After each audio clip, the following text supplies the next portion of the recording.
Good morning. How is everyone today? Are we awake still? Are we good? Come on, everyone, let me hear you. Okay. I know there's a lot out there going on. I want to be out there collecting stories. It's so hard for me. I thank you all for being here, but I know you all had to make a choice, and I thank you all for being here. It was a tough choice for me too. Believe me, there's a lot going on out there. So my name is Kristine Navarro McElhaney. I thank you all for being here. I thank ALA and NEH for having this opportunity to collect these amazing stories. I want to thank each and every one of you for writing these grants, because without you, I would not be here. So thank you for the time and the effort to gather everything and put it together and to submit it and to convince the people around you that this was important. So I thank each and every one of you for doing that.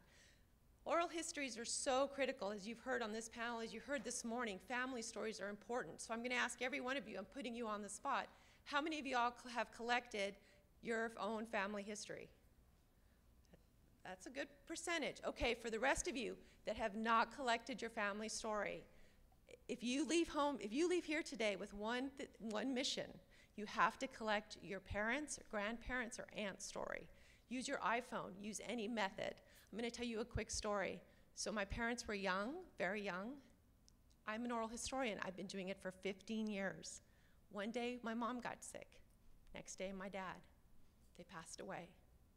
I've done this for 15 years, and I didn't get their story. So if you go home and you call them on the phone, you tell them you love them, and you get their story, because their story is gone now. I will never get that back. So go home, collect their story, and you'll thank me, and then you'll pass it on to your children, to your relatives, and you'll be grateful. And you'll call me and you go, you know what, I was right, which I love to hear. Okay. My favorite thing. So let's talk about, I'm going to teach you in 15 minutes or less. I have a lot of time. How to collect oral histories. The first thing you need to think about is your project design. And this is really important. I spend more time on a project design than I do anything else. And that's how to frame this oral history collection. So the project design you need to think about first is the topics, or the goals, the research themes, the goals, the research themes, your community partners, and the criteria of who should be interviewed. And this is important when you think about the project design of what your topic is going to be, what you're going to talk about. Is it going to be about a community? Is it going to be about immigration? There's amazing stories out there. Is it just family histories about the neighborhood that your library is in? What do you know about the area around you? So you're going to need to think about this. Or is it going to be about a family that's in the community that has 6, 7 generations in that community? So you need to kind of frame that out and figure what that is. Then you're going to think about the goals of the project. I'm talking about the end product, actually. What do you want to happen, and what do you want to come out of this? What do you want to accomplish with this project, and what is the project's significance, and what is the end product? Is it going to be an exhibition? Some of us can afford an exhibition. Other of us are doing this on a dime and cannot afford it. But let's think about developing pictures and telling the story through the voices that you're collecting. Or let's think about creating a website, a free open source website that I have that Andrea will share later. But this is an amazing ability to give back to the community. You can gather these stories and make copies for these family members. Some of them don't have internet access. Let's be real here. They have to go to the library to get the internet access. So if they don't have this, a lot of you are nodding your head. So if they don't have internet access, make them a CD copy so they can give to their families. Maybe they don't have a CD. Just make some, put it on a thumb drive. I'll buy you the thumb drives. You need to give it back to the community. You need to give back to the people that you're taking their stories. Some of the things about the university they think is that we go in, we take all these stories, and we take them back to the university. I hate that. We have to give back to the community. So one of the charges I give you, besides collecting your own oral history, is to give back to the community by giving them their story back as well in any format that they have the means and the ability to play later on. Okay, the goals.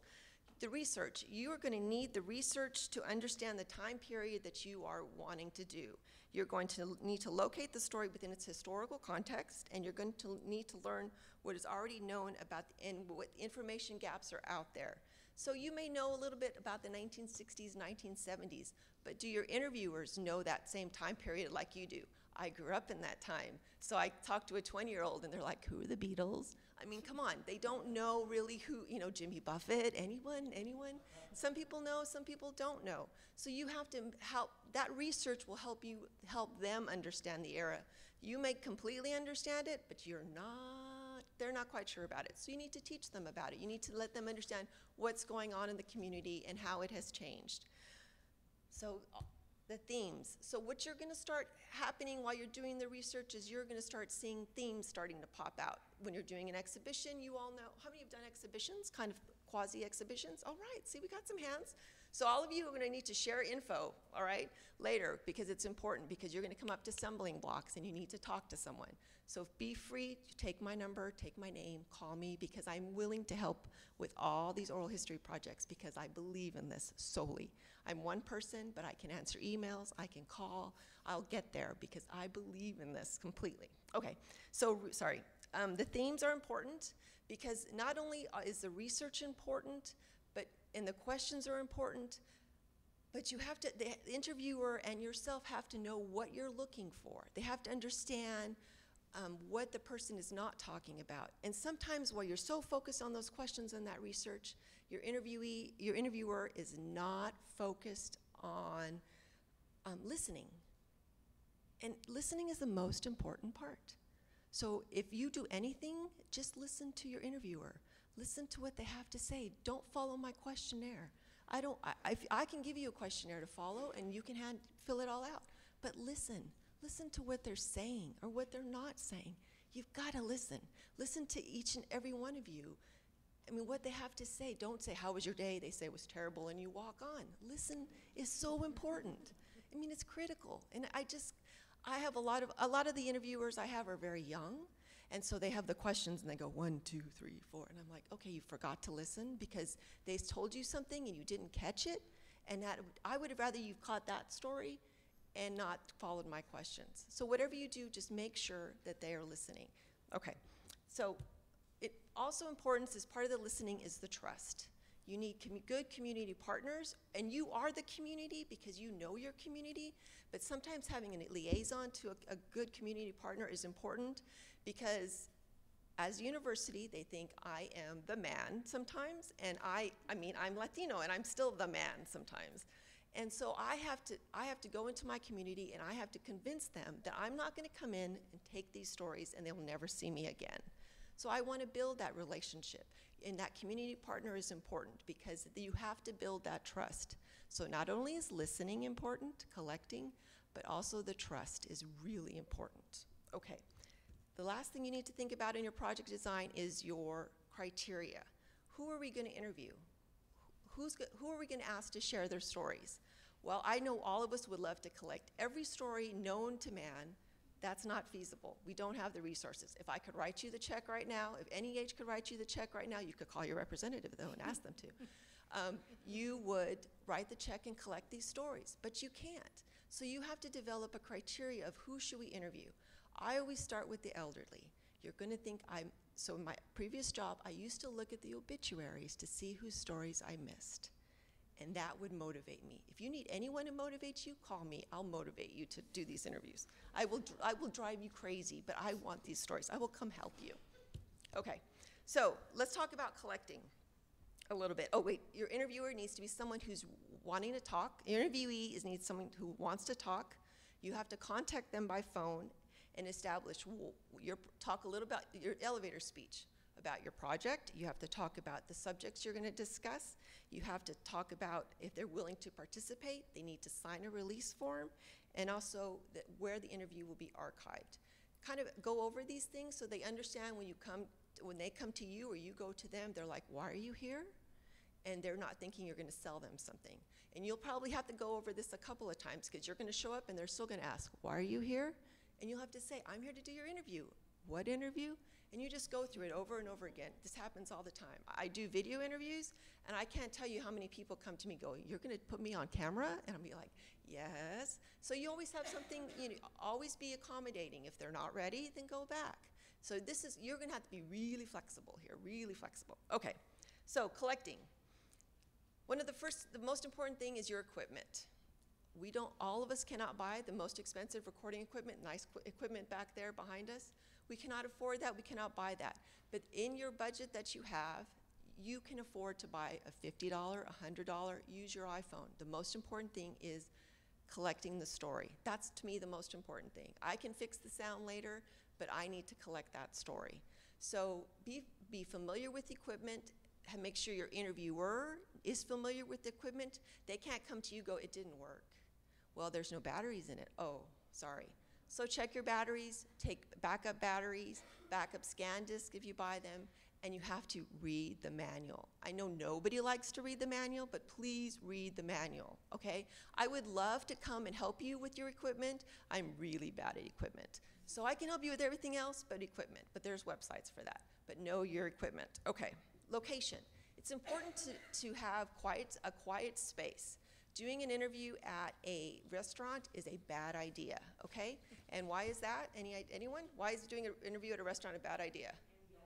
Noise, right. So you'll hear every clanging, everything. It's just a bad idea. So you want a quiet space, right? You want a library? Oh, perfect space. It's not quiet, but maybe you can pick a room or a quiet room to the side. It's a safe space as well. You need a safe space because people are coming to you. Also, you need to think about if people are elderly, sometimes they don't want to come to you. They don't have transportation. They don't have a ride. So you have to go to them, which is fine, but you go in teams of 2. Never go by yourself. It's just not safe. No matter where you are, no matter who the person is, it's just not safe. You go in teams of 2, and does anybody know where you sit down for an interview? In a home? Table? What table? Kitchen table, very good. Who said that? You win a sticker. Kitchen table is important because where do most conversations happen? In the kitchen, right. And it's quiet, and the TV is not on or everything. The most important thing, if you go to a home, you have to do husbands and wives separately, please. I'm not saying that one may take over the interview. I'm not saying that one may correct the other person, but it tends to happen sometimes. I know, shocking, I know. My husband would totally disagree. He wouldn't have a chance. But it happens. So you have to you tell them, oral history, Kristine Navarro says, no, can't do it together. Have them call me. I'm okay with that. I can explain to that. And I'm not even talking in a different room because I've done interviews with them in a different room and they're still yelling to correct the person. Okay? Don't do that. Say that you can't even be in the house. I'm sorry. And you cannot watch your grandkids while you're doing this because the grandkids are going to sit there and grandma, grandma, grandma. I love kids. I have kids. Can't be in the room. Okay? Dogs outside. Birds outside. You think I'm kidding? I have a parakeet in one of my interviews. I'm not kidding. This happens all the time. Loud clocks. So you go into a room and you think, ooh, let's look at this. Let's listen for this space. If the kitchen has this loud, obnoxious noise, pick another room. But just think as a producer. So you're wearing many hats when you do these interviews. You have to think as a producer, a sound producer. What is the best space? Okay. Oops, sorry, forgetting. Questions. The kind of questions you're going to ask are open-ended questions. They will empower the interviewees to answer. Can you tell me about? How did you feel about? Why did you choose? What was it like? What was your work like? These are not yes or no answers. What is your favorite color? Red. Oh, wow, that was interesting. Thanks. Okay, not the question to ask. I'm a Democrat. I think this, this, and this. What are you? What party are you? You think they're going to answer truthfully? Is it going to cause some friction if they're Republican? Of course it is. So leave your views at home, okay? You can voice them at another time, but right now you need to be neutral. You need to go into their space and respect their space. If you want to have a conversation outside, that's fine, but right now you need to respect their space and their beliefs. You don't have to agree with them. I'm not saying that by any means. I live in Texas, or I used to live in Texas, and let me tell you, it was an interesting place. Anyway. Also, you ask one question at a time, okay? One question at a time, and do not interrupt their answer. They may go on and on and on and on and on, like I am, but don't interrupt, okay? If they've changed direction, if they're talking about something you didn't even ask them, just nod your head. Don't do because you'll hear that in your interview. Yeah. Don't say that. And tell them at the beginning of the interview, just nod your head. Lots of nodding. You look like a bobblehead doll. If you're not looking like a bobblehead doll, they're gonna think you're not listening. Good eye contact. Have to have good eye contact, okay? Don't forget. Okay, so when you are deciding about what you're gonna do, how you're gonna collect these interviews, there's two ways. There's either by appointments or by collection day.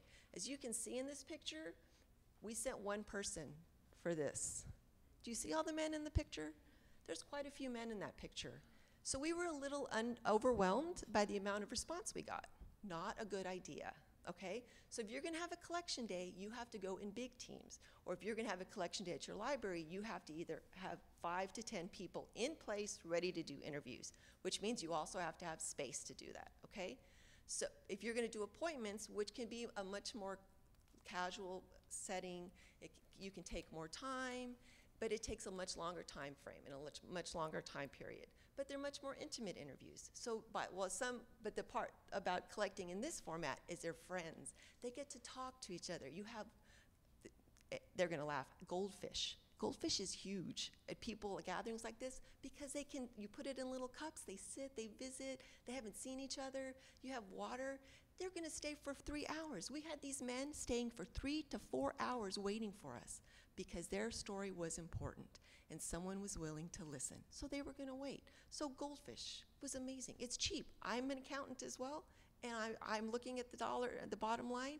Goldfish is your best tool with little cups. Those little plastic cups, you'll win. Okay.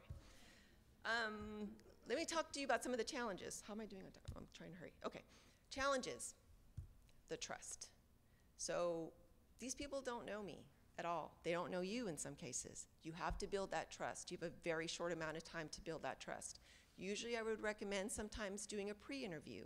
In some cases, that's not always feasible because these people are coming in because they've been invited by someone else. So you have 5 to 10 minutes to convince them to tell you your story. How easy is that? If I went up to some of you and asked you the most intimate details, would you tell me? No, look at the heads, like, no, not at all, I wouldn't even talk to you. So you need to develop that trust. So you do that by sharing something about yourself, okay? That's how you do that. That's how you convince them. Language. Language is gonna be a factor if you're going to interview the Latino community because you need to do, if they are most comfortable in Spanish, you need to do the interview in Spanish. You need to be respectful of their language. So I would recommend you either, if you have someone on staff that can help you, or you go to your local university, you go to a Spanish club, and you need someone that can communicate in Spanish. It's sometimes people will go back and forth, English, Spanish. We do Spanglish in El Paso in some ways. You have to respect that, but you try to convince them to stay with one language. Before you do the interview, you ask them, tell me what language would you be most comfortable? And they'll look at you and they'll think, is she serious? Can I say it in Spanish? And you go, yes, of course. Now you just have to make sure you can make that happen. And you will, because I believe in you. Anonymous. Some people don't want to have their name tied to a collection. So if that is the case, if you have talked to them in the pre-interview, they have not made any indications that they have no problem doing this interview, but you arrive at the interview and they said, you know what? I don't want my name used. You don't. Make sure your interviewer is prepared and you have some type of identifier available to the interviewer in case they don't want to use their name. Because you have to use that identifier on the recording or you're going back and editing every single time the interviewer use their name, and you don't want to do that. Believe me, it's time consuming. And you all are busy, you're librarians, you're very busy, and so people are busy, so make sure the identifier option is there. Okay, processing the collection. Paperwork. Who loves paperwork? Anybody? No, y'all don't have paperwork, right? Right, okay. Let's give, yeah, I know. So paperwork is important because you need the release form, which is very important. If you don't have a release form within your own institution, email me, I'll send you mine. I will gladly share. People on the web share all the time. The release form is important because it allows you to use the collection on the web, and it allows you to archive it as well. So you really need the release form. And it needs to, some of you have legal departments. I heard legal department this morning. Ask your legal department, will this meet your guidelines? Some of you have to do IRBs if you're at universities. I can help you with that. I'm willing to help. I just want you to do it. So please make sure the release form is the most important part. We also have a pre-interview form, a picture ID form. We also have a summary form. All these forms are important because it helps me be able to go back and communicate with the interviewer when I send them back their actual interview. Preservation. So sometimes we don't like to think about preservation, where are we going to preserve it? But when you and I go off to Paris and retire, and because we won the lotto, then we have to think, who's going to handle this collection? Because I don't want you thinking about that while you're in Paris. I want you to know that that collection is in good hands. So think about where you're going to deposit that collection beforehand in some ways. Think of maybe in your library would be nice. At your university would be better, because they have sometimes more access, and you can collaborate and say, if I give you these interviews, will you pay to transcribe them? Because you may not have the resources. That's the only reason I think it'll be better. I think some ways that sometimes researchers only tend to go to universities, which I think is a disservice. So, but I think you all need to deposit them actually in multiple locations. I don't know if you all are territorial about that. I know at some universities, they're like, no, it's just staying here. And I'm like, it's going everywhere. As many places as I can get it, that's where it's going, because I believe in that. Okay. Transcription. This is costly, it's expensive, but if you can work out an arrangement with a university, a center that does oral history, or someone a volunteer, this is a great resource for researchers, not necessarily for the community. But instead of actually doing a transcript, you can annotate as well, or do some type of log that helps people identify this as well. Okay, final, sharing. To me, this is the most important part.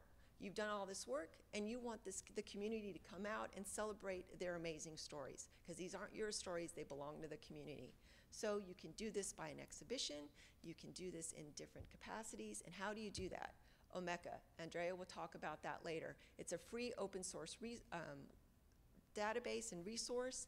It's amazing, it's free. I can't even tell you how excited I am about this, because you can do so many things. They can create wonderful exhibitions.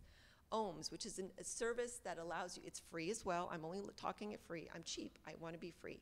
So OHMS is also another amazing system. It allows you to annotate your interview and export it onto your website. But it allows you this wonderful resource for people to read through the interview itself. In an exhibition, these amazing women up here have done exhibitions. I'm very new to exhibitions, but I think oral histories are so important. So I'm going to, again, raise my hand. When you go, ask you to raise your hand. When you go home this weekend or next weekend, how many of y'all are going to do oral history interviews? Oh, no. Come on, everybody. I want everyone. I want your word. Oh, wait, you're not raising your hand. There we go. Thank you. You've got to collect these stories. These stories are the most important thing, I promise you. And you'll be so...